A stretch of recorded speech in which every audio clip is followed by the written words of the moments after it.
Welcome to All About English and Merry Christmas. Dennis Wilborn here, and I'm excited to share with you my brand new feature, Read All About It. We'll be delving into Charles Dickens' universe with his timeless masterpiece, A Christmas Carol. In this series, the narrative will be divided into 26 parts so that we can fully dive in and explore the themes and the takeaways and the English. So come with me as we explore the true meaning of Christmas as we follow Ebenezer Scrooge on his journey.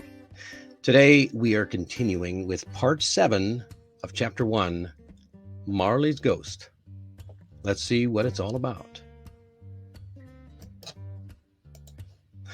All right, as always, I like to start with vocabulary. Vocabulary, oh my gosh, no, not vocabulary. Yes, vocabulary. Let me make sure I'm sharing the screen first. All right, we're going to start with vocabulary. Just in case you didn't know, this is Marley's Ghost. It says part 6, but again, this is part 7. First word on the list, astonishment. Astonishment. Astonishment is a feeling of great surprise. Whoa, I'm astonished. Okay, I'm astonished would be an adjective. Astonishment is the noun version of the adjective astonished.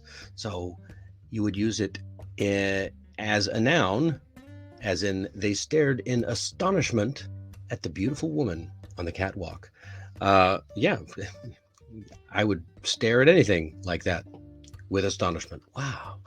Wow. Okay. The next one is also a noun, dread. Dread. A feeling of great fear about something that might or will happen in the future. Yeah, I know there's a lot of people who have great dread about what might happen in the future. So, sample sentence, I don't know why, but I've been having a feeling of dread all day. Like I have a feeling something bad is going to happen. It's a fearful feeling. It's not a good feeling to have. That feeling of dread, like, ooh. And notice it's easy to remember because it sounds like dead. Dread and dead, they both rhyme. So yeah, remember that. If you hear about someone dying, it might give you a sense of dread. All right. Next one, clanking. Clanking is an adjective, a loud sound like pieces of metal hitting each other. Clink, clank, clink, clank, clink. So anytime pieces of metal hit each other, especially if it's loud, if it's not very loud, they might say clinking, but clanking is much larger. For example, hitting the anvil with a hammer made a clanking noise. Okay. Next is another noun, cask. A small wooden barrel used for storing liquids, especially alcoholic drinks. Yeah, you might hear about people having a cask of wine or a cask of whiskey or something like that. For example, my grandfather keeps the wine casks in his basement. That's a challenge to say when it's in the plural, casks. See if you can't see it a few times yourself. Casks. Casks. It's kind of fun when you start to get used to it. All right, next one, last word on the list we have is caustic. Caustic, another adjective. This is critical in a bitter or sarcastic way. So you might use this word to talk about a person's personality or the comments that they made, or just, maybe some writing, anything that is coming across as bitter or sarcastic, and it's critical. His caustic political comments were appreciated by the audience. Oh, sounds like certain politician I know. Sometimes politicians use caustic language to speak to the feeling of their constituents. There's a good word for you. Caustic. Critical in a bitter or sarcastic way. All right. Before we get into chapter 1, part 6 or part 7 of Marley's Ghost, let's remind ourselves where we came from as we finished off with part 6 last time. We finished as Scrooge He had just seen the face of his old partner in the knocker on the front door. He rushed in, he walked through his rooms, making sure that everything was in order. And the last thing that he did, made sure that everything was fine.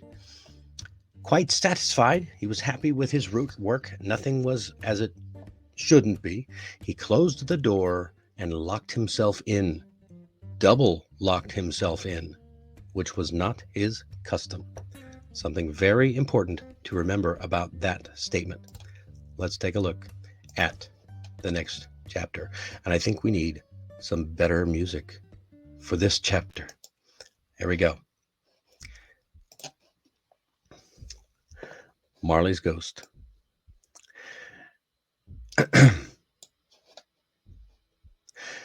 As he threw his head back in the chair, his glance happened to rest upon a bell, a disused bell that hung in the room and communicated, for some purpose now forgotten, with a chamber in the highest story of the building.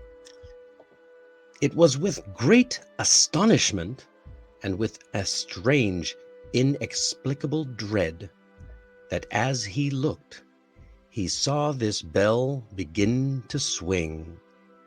Soon it rang out loudly, and so did every bell in the house. This was followed by a clanking noise. Deep down, this was followed by a clanking noise deep down below, as if some person were dragging a heavy chain over the casks in the wine merchant's cellar. Ooh.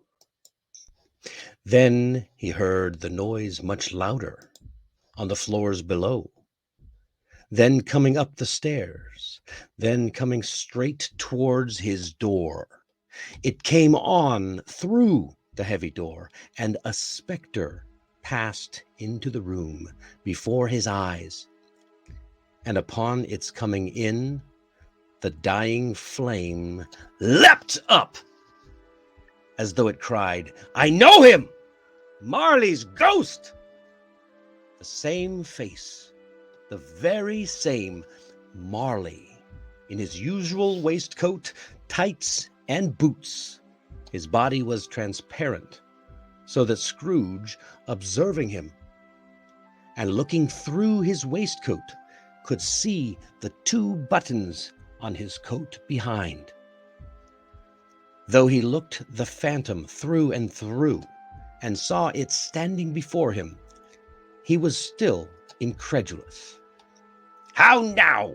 said Scrooge, caustic and cold as ever. "What do you want with me?" "Much," Marley's voice, no doubt about it. "Who are you?" "Ask me who I was." "Who were you then?" "In life, I was your partner, Jacob Marley." Can you sit down?" "I can." "Do it then."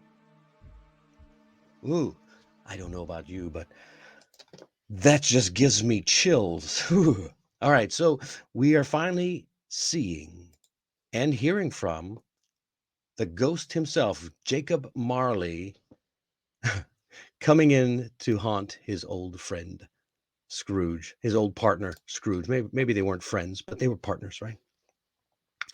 So let's go through these questions. What object did Scrooge see after he sat down in his chair? What object did Scrooge see after he sat down in his chair? Well, that one's pretty simple. It drew out that exact sentence quite well. Right after he sat down in the chair, his glance, that means his look, his glance, where his eyes are looking, happened to rest upon a bell, a disused bell that hung in the room. And what was the bell for? Well, the bell was for ringing and communicating something with another room in the building. Back in those days, they didn't have telephones. They certainly didn't have cell phones. So if you wanted to get someone's attention on a different floor, like the servant or the butler or the maid or something, you would ring the bell and they would come up for whatever purpose. Even in the book, it says the purpose was now forgotten. Yeah, he doesn't remember. Nobody remembers. That's what happens when you don't use things. What did Scrooge feel when he saw the bell ringing? What did he feel? Fear? Yeah, maybe he felt fear. I'm sure I would feel a little bit fear, but that's not what it says, is it? It was with great astonishment. He's like, whoa! Astonishment. And with a strange and inexplicable dread. So yes, it was fear that he felt. Dread. Inexplicable. That means unable to be explained. Dread. He couldn't understand it. This fear. And it was strange. Apparently, Scrooge was not accustomed to feeling fear. Yeah, I don't know about you, but if I saw a bell start suddenly ringing when it hasn't rung out for a long time, I might be a little concerned myself. And so this is a good question. What could the clanking noise be compared with? So there are different kinds of things we use in literature to compare things in order to draw a picture in the mind of the person who's reading. And oftentimes a person may not know what a sound is or what something looks like. And so we use what's called metaphor and simile to compare things to other things. So he heard the chains coming, and it was followed by clanking noise deep down below, as if that's an expression of comparing, like as if some person were dragging a heavy chain over the casks in the wine merchant's cellar. See, we don't know that that's what's happening, but that's what it sounds like to Scrooge. So that's what it's compared with. All right. Of course, the simple question, who entered the room? Well, who's the name of the ghost in the chapter? Well, of course, it's Marley himself entered the room, right? And what did Scrooge ask Marley to do? I know. I was surprised too. If you had the opportunity to speak to a ghost who's coming into your room, terrifying you, would you ask him to sit down? Quite the request. All right, let's move on. All right. You can do all of this other stuff at the link in the description. But I would love to ask one of these questions here. This is it. The first question is actually pretty good, but I hate yes or no questions. If you want to know why, you can join me at one of my classes or send me a message and we'll talk about it. What do you think Scrooge and Marley's ghost will talk about? What do you think Scrooge and Marley's ghosts will talk about? That is the question that is on my mind, and I'm sure yours as well. What do you think that it will talk about in the next chapter? If you want to find out, you're just going to have to tune in a little later today for part 8. I'll see you then, and have a Merry Christmas and a great day. Thanks for joining me on this reading of A Christmas Carol by Charles Dickens. And if you want to continue the story, just click on the box right over there. I am always grateful for your support, so please remember to like and subscribe for more from All About English. Merry Christmas.